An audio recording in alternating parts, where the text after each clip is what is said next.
ഇപ്പം ഇഷ്ടപ്പെട്ട കഥകൾ കടുവണ്ണ ഉണ്ടെന്ന് പറഞ്ഞുകൊണ്ട് ഞാൻ ചോദിക്കുകയാണ്. അത് മമ്മൂക്ക അഭിനയിച്ചിരിക്കുന്ന രഞ്ജിത്തേട്ടൻ്റെ സിനിമയാണ്.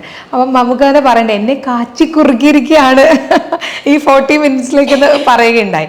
അപ്പം എനിക്ക് തോന്നുന്നു ആ കഥയിൽ അച്ഛൻ്റെ ഒരു ആത്മാംശവും കൂടെ ഉള്ളത് കൊണ്ടാണോ മമ്മൂക്ക ചെയ്യണം എന്നൊരു ആ കഥ ആക്ച്വലി അതും നിന്റെ ഓർമ്മയ്ക്ക്, ഈ രണ്ട് കഥകളും ആത്മാംശം ഉള്ള കഥകളാണ്.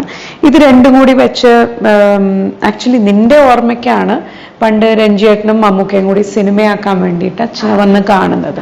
വർഷങ്ങൾക്ക് മുമ്പാണത്. പക്ഷെ അന്ന് എന്തുകൊണ്ടോ നടന്നില്ല. അപ്പൊ പിന്നെ ഈ ആന്തോളജിയിലേക്ക് മമ്മൂക്ക വരുന്നു എന്ന് കണ്ടപ്പോൾ പിന്നെ നമുക്ക് വേറൊന്നും ആലോചിക്കാണ്ടായിരുന്നില്ല. അതേ കഥ മതി എന്ന് അദ്ദേഹത്തിൻ്റെയും കൂടി ഒരു താല്പര്യമായിരുന്നു. അപ്പൊ അങ്ങനെയാണ് ആ ഒരു ഡിസിഷനിലേക്ക് വരുന്നത്. അത് എന്താ പറയുക, മമ്മൂക്ക എന്ന് പറയുമ്പോൾ അല്ലേ, മമ്മൂക്ക MD സാറിന്റെ കഥ രഞ്ജിത്തേട്ടൻ കാണാൻ ഇങ്ങനെ വെയിറ്റ് ചെയ്തിരിക്കുകയാണ് ഞങ്ങൾ ഓരോരുത്തരും.